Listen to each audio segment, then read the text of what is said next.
As Maddie, Troy, and the rest of the search party return to the Otto Ranch, fear and panic begin to spread through the rest of the survivors.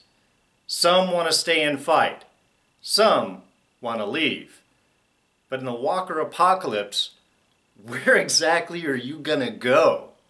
And how do you know it's any safer than where you are now? It's Fear the Walking Dead, Season 3, Episode 6, Red Dirt.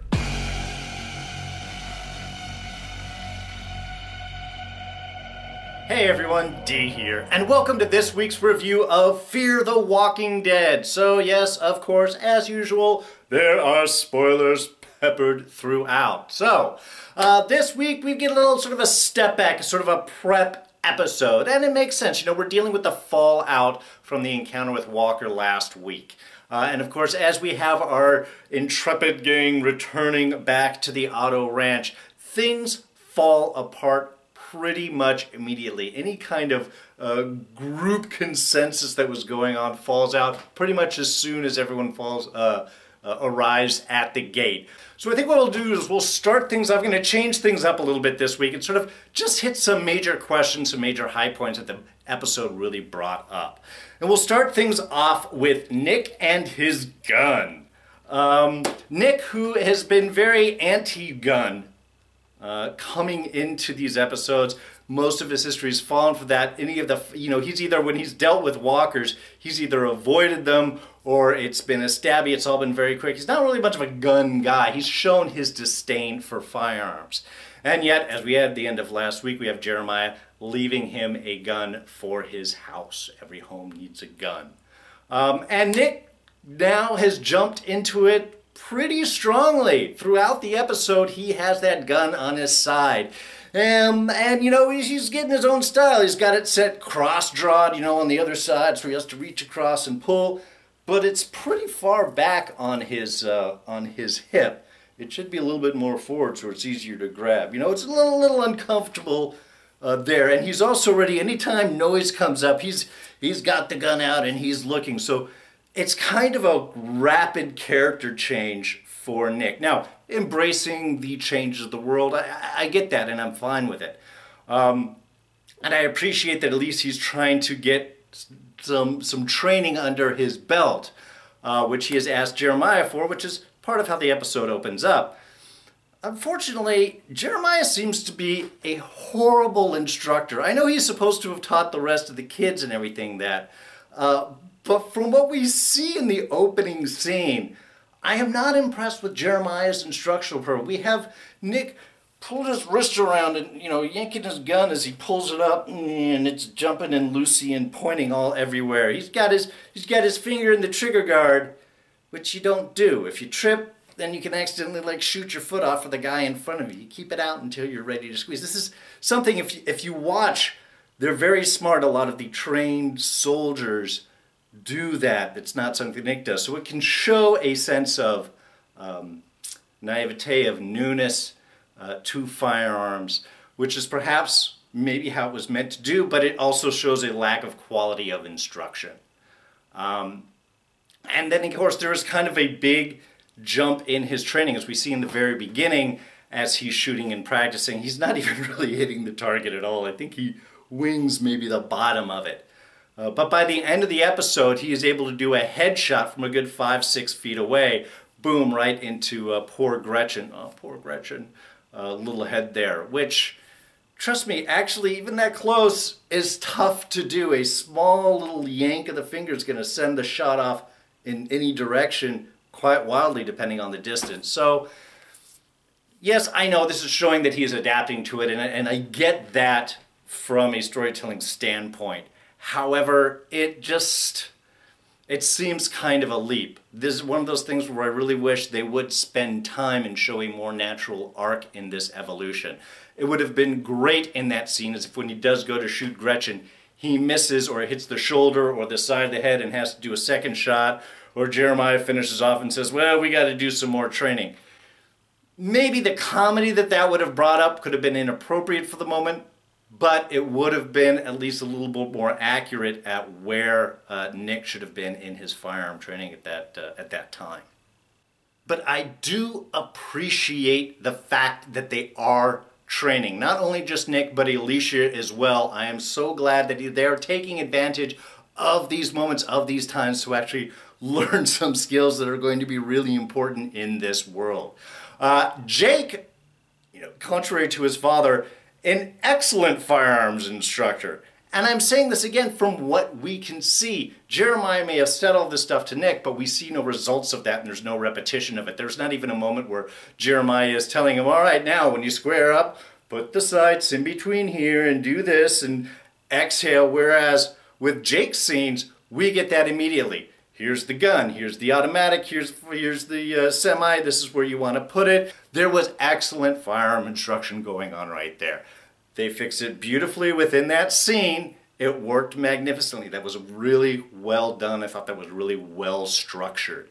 But these are important skills that I am really glad that not only are they taking time to do it, but the characters are starting to search these out, because who knows, they know how quickly things can change in this world. Who knows when they're going to get a chance to have access to this and to have the ammunition and the time and the expertise to learn to use it properly, because this is not something you're going to want to pick up and need to learn on the go, not in the apocalypse.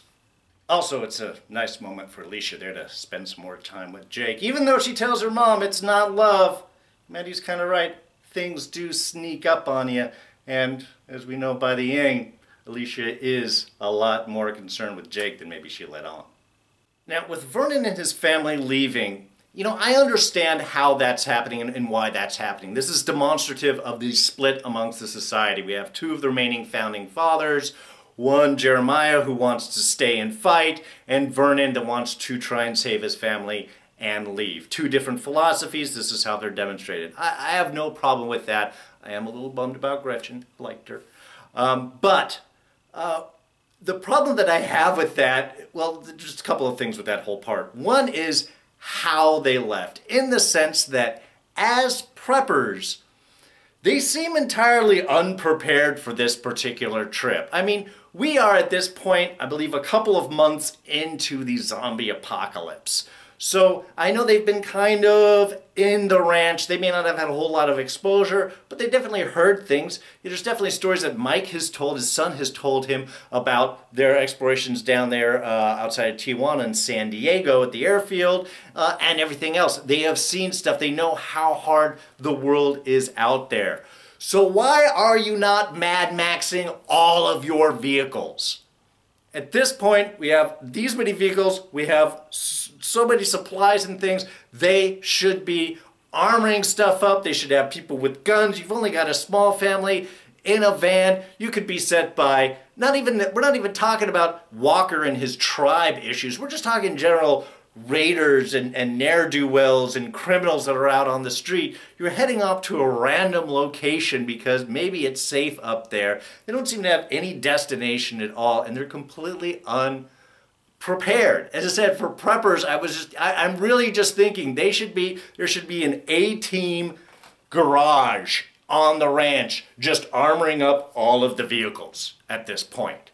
I don't understand why that isn't happening.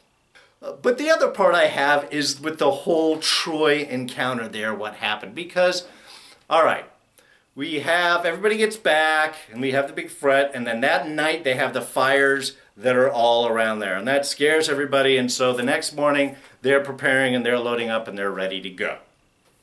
I don't know what time they left, but from what you can tell, the sun seems to be, I believe, setting, or at least starting to come down as the camper drives away. So it looks like it's getting towards evening. They took the whole day to prep, and now they are leaving at night. Do they think that that is safer? Again, these are preppers. These are supposed to be prepared individuals. So if you are leaving even an hour before dark, that seems way too late. You might as well wait one more night and go. I'm trying to figure out how Troy got to them, is the point of this. Because they leave, Troy gets upset, and then there's evening stuff, and then Troy and Maddie have that whole scene that are down in the pantry when he's locking up the weapons. Smart choice. but you know that's going to be a problem when shit happens and they can't get to the cabin, so they're all locked up. That's what I'm waiting for. And he has his whole speech, and he's strong, and everything's fine. Okay, well, it's night. And then we have Jeremiah's drinking, and that's why he's out of it for the whole night. That's fine. I'm trying to figure out how Troy got to him, because unless Vernon stopped at some point, and it didn't look like they were camped or anything like that at the road, how did he get up to him so fast? Okay, let's assume that there is one road, and it's a long and windy road, and Troy was, I guess, able to just take a horse, one of the horses, in the middle of the night, one of the other horses that are there, because he didn't take a vehicle. Nobody saw him enter or leave. So it's just, I'm not sure. I've been trying to figure out how so much time passed before he left the ranch and yet was able to get all the way up and track them down. And apparently from what Troy goes, now I do appreciate that they at least have Troy admit sort of what happens quietly to Maddie afterwards. I'm glad that they sort of cleared that up. But from the looks of the camper, it was shot up in the front, it was shot up at the side, there was a lot of firing. It looked more like an ambush or something like that. So I'm not sure how this whole conversation that Troy is talking about happened, and then that type of gunfire. Again, I get the I get the difficulties that they're putting on here. I get the complications that they're putting in and the edges in the road, that Troy is, you know, on the edge and Maddie is there to kind of rein him in, and we've got these big conflicts and the resultant effect of, it does maybe inspire people, especially with Maddie's last speech, to stay. But the mechanics of how that actually seemed to happen seemed to be a bit on the edge of the incredulous. And, you know, if they had just even had a scene where Troy, right after Vernon left, just stomped off and they said, oh, give him a moment, he's just going to air himself out, that would explain how he may have gone and done that and then come back and then had the scene with Maddie. I would have gotten that, but there was no indication of any of those events. And unless you show us, the audience, it's going to be very hard for us to piece these superfluous events together to try and connect these issues. All right, lastly, the other big bits of information that's sort of peppered throughout this is the indication that there is a lot more to the story between the Ottos and Walker's tribe. As soon as it even comes up, Jeremiah is extremely defensive. That whole scene in the library, he is just shutting anyone down. He doesn't want to talk. He doesn't want to deal with it. This is just the way that things are. Land has been traded and bought and sold and for years and so on. But Maddie is right in asking the question is, what about this land? What about this particular? How did you get this? And Jeremiah's statement of, my forefathers got it, you know, it was sold to my forefathers or something like that. It's a very dismissive response. It's not very clear. Even his last statement to Jake about, just tell them that all civilizations are born in violence. There are all these continuing indications. When Vernon is ready to leave, he makes the mention of violence begets violence. When Jeremiah is drunk up there in the reconstructing cabin there, when did Nick and him become drinking buddies? The relationship that Otto has with everyone is extremely inconsistent. He's happy and then he's not happy. He's bonding and then he's not bonding. I mean, I like the two of them together like that. I just thought that was really funny where Jeremiah is just like, I've been waiting here all night to drink and where have you been? And that Nick, very appropriately for an ex-addict, wants nothing to do with that. I appreciate Nick's resolve. That's one thing he does not need in his life right now. Besides, as he says, he's high on life. But, getting back to the point, when Jeremiah does have that little freak out about the table, he's talking about, this is the table that we sat down and we the forefathers made this plan. And then, in the bit of his rage, he kicks it over, right after he drags it all up, wasted work, and shoots it full of holes, or several holes. Four shots, I believe. It seemed to be like one for each of them, if I counted right. So there are all of these indications that there is so much more to this fight. Even so, why would Walker be fighting 4 years as a tribal lawyer, 4 years about this land? What is it about this? And I think that's the other question that's going to be coming big, because if Walker does have, you know, a reservation, and even if it is basically the new casino stuff where it's a truck stop and it's a big hotel and casino and a few other things like that, that does indicate that Walker does have a property. They do have certain resources, and in that location, that type of place, there are going to be, like I said, resources and capacities. You've got a hotel, you got places where people can stay depending on what's going on. There are options there. Why is he coming to this land? Why now is he coming to have this big of a fight for this land? It doesn't seem to be just about tribal ownership or a conflict, because there's a lot of property around there that you could set up and go. There was that forward operating base that they took that had its own supplies in certain areas that they could have. What is it particularly about this ranch? Is it access to water? Is it because of the stream that's nearby?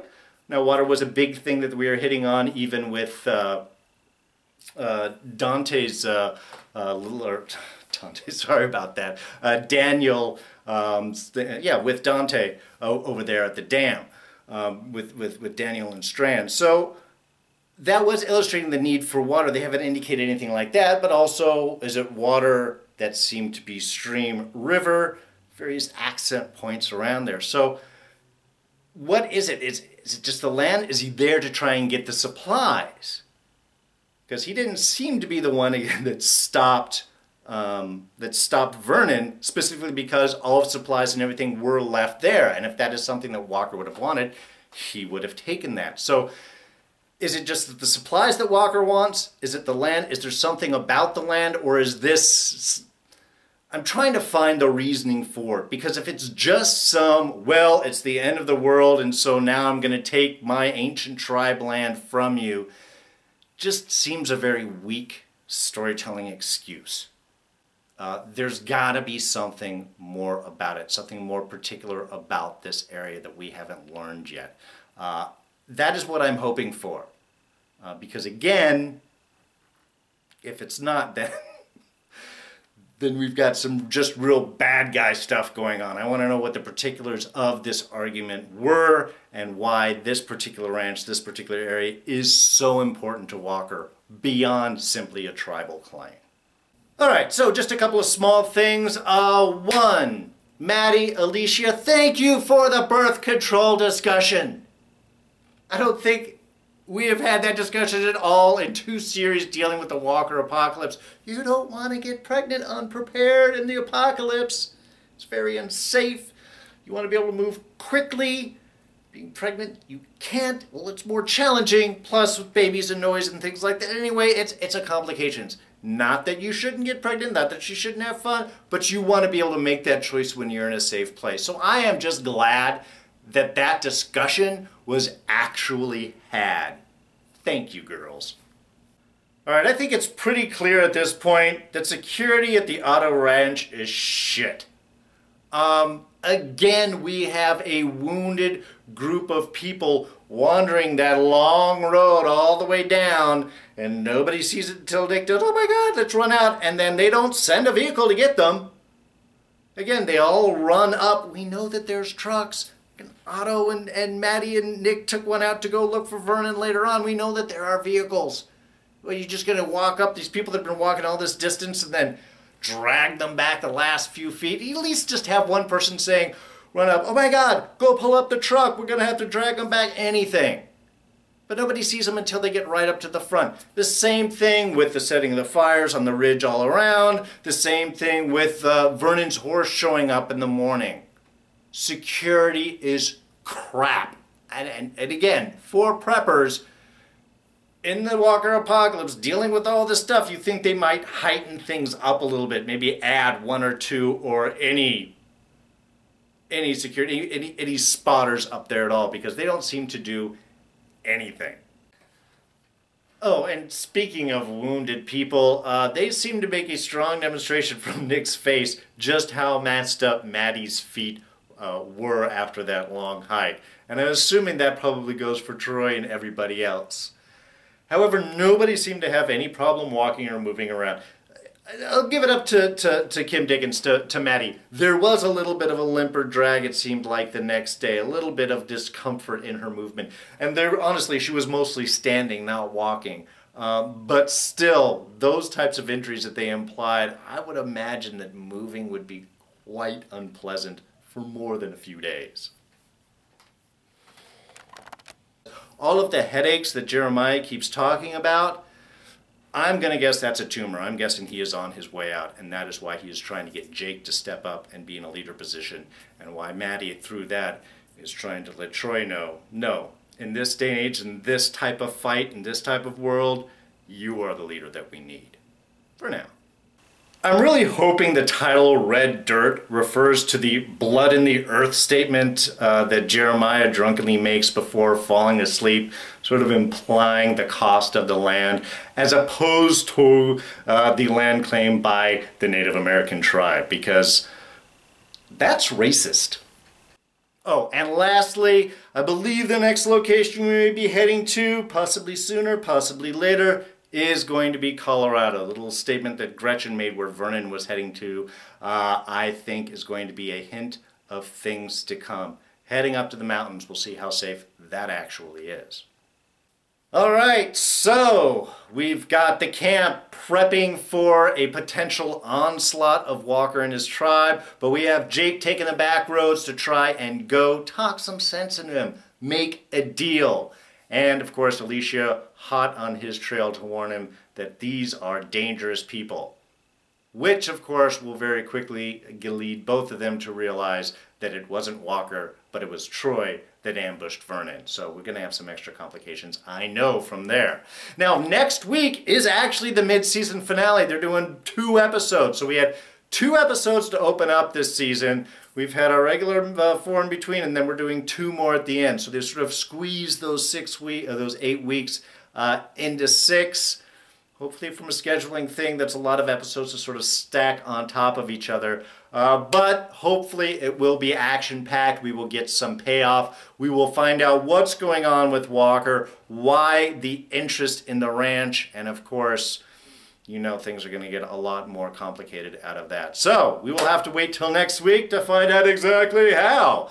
So if you did enjoy this review, as usual, please hit that like button. Thoughts, ideas, comments, throw those down in the section below. You know, and as you're doing that, there's a little share button you could do. Share it to all your friends too. Why not? Let everybody enjoy. You can always catch me on Twitter and Instagram, of course. I'm at Darren Jakes. Now you want to be sure to subscribe. We've got this show, even though wrapping up, we are doing Preacher also on AMC, and then we are going to have Game of Thrones starting up next month, and then heading into Inhumans in the fall. So a lot of things on the horizon. You don't want to miss any of it, and you won't if you're a subscriber. It's real easy. Just hit me in the face right there, that button right there, and you won't miss anything. And I'll throw up our latest review actually for the premiere of Preacher right here. You can check that out. All right, so I am D, and I'm out of here. Catch you guys next time. Bye-bye.